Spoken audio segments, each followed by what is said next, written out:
Ya, halo teman-teman semua. Ya, kembali lagi dengan saya Dani dan background saya adalah seorang IT, akan tetapi di sini saya memposisikan diri sebagai job application enthusiast, di mana saya akan berbagi pengalaman-pengalaman yang saya miliki tentang mulai dari awal mula mencari pekerjaan hingga diterima di tempat pekerjaan dan beberapa pengetahuan saya tentang seluk-beluk dunia kerja. Oke. Pada kesempatan kali ini saya akan membahas satu buah tips, yaitu sifatnya adalah dalam lingkup sebuah pekerjaan. Di sebuah lingkup sebuah pekerjaan ini ada beberapa divisi atau mungkin yang kita kenal macam-macam sih. Ada divisi, ada bagian, dan juga ada penamaan yang lain seperti itu ya. Satu tempat pekerjaan ini pada awalnya secara umum dalam office kantor itu ada yang namanya administrasi seperti itu. Nah, di sini saya mulai ingin membahas tentang pengetahuan saya tentang administrasi tersebut ya. Jadi seandainya nanti ada yang salah, tolong dikoreksi dengan melakukan di kolom komentar. Oke. Nah, jadi tentang administrasi ini ada beberapa tips yang saya ketahui. Ini menurut saya pribadi ya. Jadi kalau seandainya memang ada yang kurang ya di komentar aja seperti itu. Oke. Ketika kalian melamar, ini khusus bagi yang melamar sebagai administrasi. Seorang yang menjadi administrasi itu tentu memiliki sebuah karakter. Yang karakter ini harus melekat kepada seseorang tersebut, di mana administrasi tentu memiliki hal atau kewajiban untuk mengelola sebuah dokumen dan sebagainya. Nah, tipsnya untuk menjadi seorang administrasi yang baik menurut saya adalah yang pertama, rapih dan terorganisir. Jadi rapih dan terorganisir ini yang bagaimana? Nah, pada umumnya seorang administrasi itu bekerja secara rapi, tertata dan terorganisir. Mulailah pilah terhadap dokumen-dokumen kalian. Tempatkan kepada tempat-tempat dokumen tersebut, mulai dari dokumen printout ataupun mungkin ATK dengan baik ditata, lalu usahakan tempat meja itu selalu bersih seperti itu. Nah, pulpen letakkan di tempat pulpen, penggaris letakkan di tempat penggaris, klip letakkan di tempat klip dan sebagainya. Kenapa? Karena hal ini tentu akan menambah penilaian terhadap kalian. Kenapa seperti itu? Ya tentu ketika tempat kita acak-acakan, tempat kita tidak rapi, tentu semangat kerja kita akan menurun. Jadi seperti itu. Loh apa? Oh iya. Mungkin kalian akan berpikir bahwa loh kan ketika kita kerja kan kita juga akan riweh dengan berbagai dokumen itu, ribet dengan berbagai hal seperti itu, dan akhirnya meja kita acak-acakan. Tidak apa-apa. Jadi kalau seandainya memang pada satu hari kita dihadapkan dengan dokumen yang numpuk segitu banyaknya dan kita tidak bisa menatanya pada hari tersebut, tidak apa-apa. Tapi paling tidak kita masih ada waktu setelah kita mendekati waktu pulang. Nah, itu manfaatkan dengan baik. Jadi jangan sampai seperti yang biasanya saya temui beberapa admin itu ketika menjelang pulang malah sibuk main HP dan sebagainya. Itu contoh yang kurang baik. Nah, jadi admin yang baik itu ketika menjelang pulang ya dirapikan dulu kerjanya dan sebagainya. Jadi seperti itu. Oke, dan yang kedua atau setelahnya adalah berkomunikasilah secara efektif. Nah, berkomunikasi secara efektif itu yang bagaimana? Jadi usahakan kalian berkomunikasi secara baik dengan bahasa yang singkat, tepat, jelas, akan tetapi jangan terlalu singkat. Nah, dan jangan bertele-tele seperti itu. Jadi tetap gunakan cara berkomunikasi secara profesional, menggunakan bahasa baku, lalu juga jangan bertele-tele, langsung tepat sasaran gitu saja. Jadi intinya seperti itu. Lalu seorang administrasi yang baik itu juga memiliki keahlian dalam poin selanjutnya. Nah, ini adalah tentang keahlian teknologi. Keahlian teknologi yang bagaimana? Oke, administrasi itu tidak dituntut untuk seperti IT harus bisa instalasi dan sebagainya, maksudnya paham teknologi, tidak seperti itu. Nah, secara umum seorang admin itu minimal harus bisa mengoperasionalkan Microsoft Office. Nah, Microsoft Office pun tidak semuanya, paling hanya sebatas Microsoft Office Word, Excel, dan juga PowerPoint. Nah, Word itu ketika kalian untuk menyusun sebuah dokumen, buat surat menyurat dan sebagainya. Excel sendiri untuk pembuatan pelaporan yang sifatnya table. Nah, seperti data keuangan, pengeluaran, pemasukan, dan sebagainya. Untuk PowerPoint sendiri, ini sifatnya sebetulnya jarang sekali untuk digunakan. Nah, tapi biasanya terkadang ketika kita dituntut untuk menyiapkan bahan presentasi meeting dan sebagainya, maka PowerPoint itu sangat berguna. Oke, dan selain itu, seorang administrasi pun harus bisa mengoperasionalkan email. Nah, tentang pengelolaan email, manajemen email dari email masuk, email keluar, dan sebagainya. Bagaimana cara memberikan email secara praktis dan sebagainya, itu adalah kewajiban atau syarat khusus dan umum untuk seorang administrasi. Nah, selain itu, di luar daripada Microsoft dan email tersebut, nah kalian juga kalau bisa, ini sifatnya sunnah ya, jadi sifatnya tidak wajib, kalau bisa diusahakan kalian juga paham beberapa tools untuk pendukung kerja kalian, seperti planner atau seperti seperti aplikasi untuk pembuatan planner, itu yang membantu kalian dalam bekerja, ataupun mungkin yang bisa menata task kalian, tugas-tugas kalian, maupun to-do seperti itu. Jadi diusahakan kalian paham tentang itu dulu. Oke, lalu setelah itu ada menurut saya apalagi ya, nah tentang kerahasiaan dan keamanan data. Nah, kerahasiaan dan keamanan data umumnya yang paling, kalau kita mendengar kata-kata ini kan umumnya yang kita tahu atau yang pertama kali terbesit di benak kita, loh kan itu sudah tanggung jawab IT untuk menangani server. Maksudnya bukan itu. Tentang menjaga kerahasiaan dan keamanan data ini tentu kita harus tahu batasan-batasan kita. Kita tidak boleh asal ngomong, asal mengungkapkan tentang hal-hal yang tidak bersangkutan dengan orang-orang yang tidak memiliki wewenang. Nah, sebagai contoh, tentu kita tidak baik untuk mengungkapkan contoh omset perusahaan kepada orang lain yang tidak berwenang selain atasan kita, dan selain dan sebagainya seperti itu.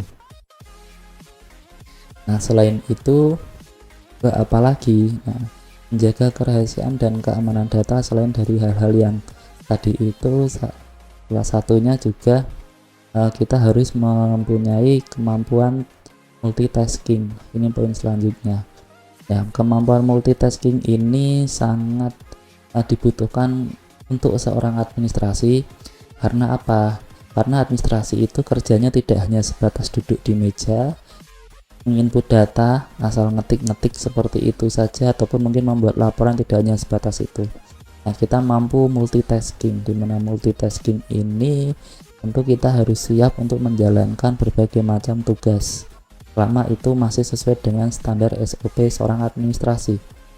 Seperti itu. Nah, sebagai contohnya, ketika kita diminta untuk melakukan kunjungan ke klien untuk menjelaskan sesuatu hal, ataupun mungkin kunjungan ke supplier untuk melakukan pengecekan barang dan sebagainya, maupun kita diwajibkan untuk melakukan sebuah pengecekan terhadap mungkin daftar pembelian, ataupun mungkin daftar calon supplier dan sebagainya. Karena memang administrasi, khususnya untuk administrasi purchasing, terkadang ada kewajiban bahwa kita harus memiliki beberapa list supplier. Bahkan setiap bulannya kalau bisa kita disuruh mencari link supplier yang lain sebagai pembanding untuk mencari yang paling termurah yang mana, itu sudah wajar sekali.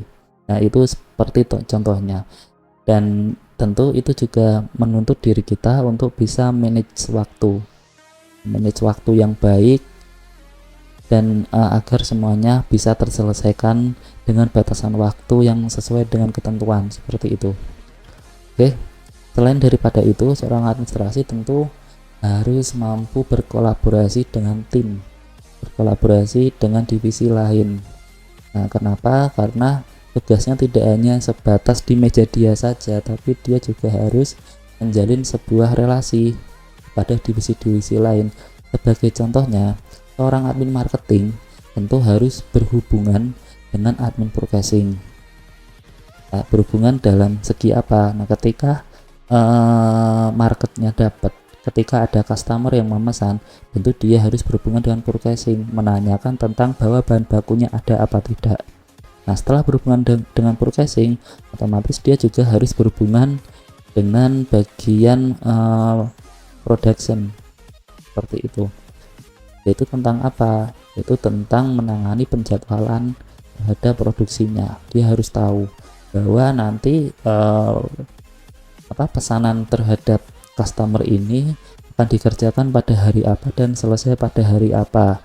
Tahap-tahapannya juga harus dimengerti. Kenapa? Karena ketika suatu saat nanti si customer bertanya kepada kalian, kalian bisa menjawab. Tidak harus telepon dari admin yang bersangkutan. Sebagai contoh nih, kalian adalah seorang admin marketing, setelah itu customernya telepon, halo Bu, Pak, saya ingin menanyakan pesanan saya atas produk ini itu sudah sampai mana ya, karena ini saya sudah ditanyakan oleh atasan saya. Nah, masa kalian akan menjawab, oh ya halo Bu, Pak, saya kurang tahu, saya coba tanyakan dulu ya. Tentu hal itu akan mengurangi penilaian karena kalian tidak akan terlihat profesional seperti itu. Jadi usahakan semuanya kalian dapat datanya dulu. Coba kalian bisa membuat ini sebuah plan bahwa ini sudah sampai mana dan sebagainya. Oke. Nah, setelah itu kalian juga harus dituntut bisa melakukan pemecahan masalah, problem solving. Nah, sebetulnya tidak untuk admin sih, semua divisi, semua karyawan itu harus bisa melakukan problem solving. Problem solving ini yaitu kalian bisa memecahkan sebuah permasalahan, mungkin dari permasalahan yang sering terjadi dan hingga permasalahan-permasalahan yang lain. Kenapa? Karena tentu di situ bisa mempermudah terhadap cara bekerja kalian, mempermudah kalian juga dalam bekerja, seperti itu ya. Oke. Nah, untuk melakukan problem solving ini, pemecahan masalah ini tentu kalian harus memiliki pengetahuan dan keahlian, dan ini akan menjadi poin selanjutnya, yaitu kalian harus selalu meningkatkan pengetahuan kalian dan keahlian kalian. Nah, ini yang sering saya ungkapkan bahwa walaupun kalian bekerja di satu tempat, teruslah kalian mencari pengetahuan baru dan keahlian baru. Itu bisa kalian dapatkan dari webinar-webinar, dari kursus dan sebagainya, ataupun mungkin mengikuti bootcamp. Itu juga sangat bagus. Kenapa? Karena selain kalian menggali informasi atau menggali ilmu dari perusahaan kalian, nah terkadang di tiap perusahaan itu terkadang tidak lengkap untuk pengetahuannya. Masih ada beberapa yang tidak bisa menjalankan standar. Itu sudah lumrah dan hampir di semua perusahaan rata-rata seperti itu. Ataupun mungkin sudah menjalankan tapi tidak up to date seperti itu, maka kalian bisa mencari ilmunya melalui webinar. Sebagai contoh nih, seorang admin ketika di perusahaan kalian hanya dilatih, contoh ya, untuk membuat laporan ini begini, yang penting kamu membuat ini saja, yang penting kamu ketika terima dokumen ini kamu harus membuat ini, menginput ini dan begini. Tapi esensinya kalian tidak tahu kenapa kok seperti itu. Nah, itu bisa kalian lakukan dengan mengikuti webinar untuk mencari ilmu baru, pengetahuan baru. Seperti contohnya, kenapa kok kalian harus mengelola dokumen dengan baik, kenapa kok kalian harus menjalankan ini itu sesuai SOP dan sebagainya. Nah, karena itu adalah salah satu wujud dari ISO 9001, yaitu tentang pelayanan dan mutu.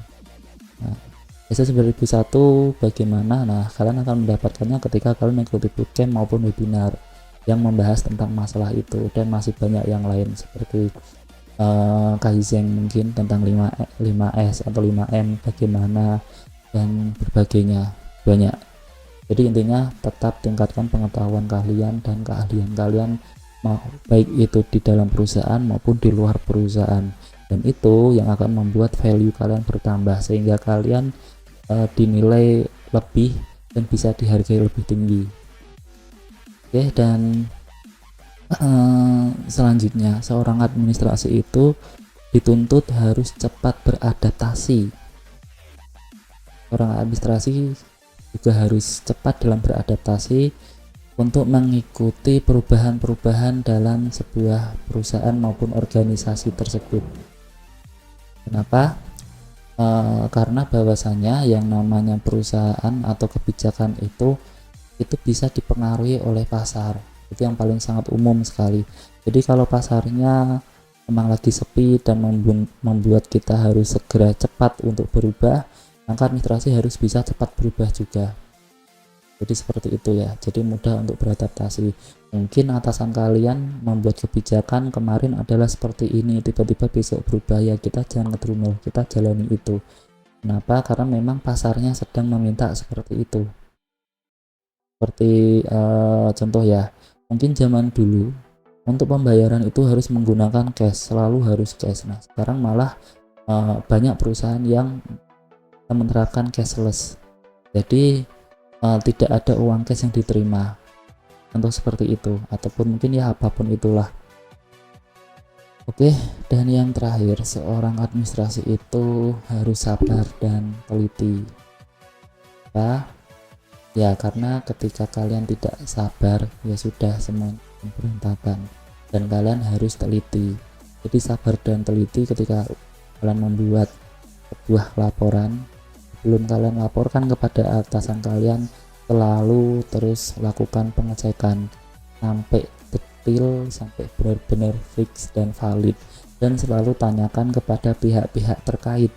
Jadi kalau kalian menyusun sebuah laporan, katakanlah laporan pembelian barang, nah ini juga harus dicek dulu secara detail. Kalian tanyakan ke pihak terkait, yaitu mana bagian gudang, apakah gudang sudah menerima produk ini secara penuh ataupun mungkin hanya menerima beberapa dan sisanya kurangnya berapa dan sebagainya. Jangan sampai nanti ketika kalian mengajukan laporan tersebut di cross check ternyata tidak sesuai. Pertama, efeknya adalah kalian malu, dan yang kedua kalian akan dinilai kurang baik, yaitu kurang teliti. Nah itu juga akan mempengaruhi terhadap penilaian KPI kalian. Oke, pada video kali ini hanya itu yang bisa saya sampaikan. Jika mungkin ada kesalahan silahkan komen saja, karena ini sifatnya kita sharing saja tentang apa yang saya ketahui, dan bisa jadi banyak yang tidak saya ketahui, dan di sini ya kita sharing saja. Kalian yang mungkin lebih paham silahkan komen saja, kalian yang mungkin merasa belum tepat silahkan dibenarkan seperti itu. Jika kalau kalian merasa bahwa info ini penting, jangan berhenti kepada kalian, tapi sebarkanlah informasi ini kepada teman-teman kalian juga dengan cara lakukan share. Dan selain pada itu, kalau kalian suka kepada video ini, jangan lupa klik tombol like. Setelah itu jangan lupa subscribe bagi yang belum subscribe, dan aktifkan tombol lonceng supaya kalian selalu mendapatkan notifikasi untuk video-video selanjutnya. Oke, cukup sekian dari saya, kurang lebihnya saya mohon maaf. Saya Dani, terima kasih dan sampai jumpa di video selanjutnya. Bye bye.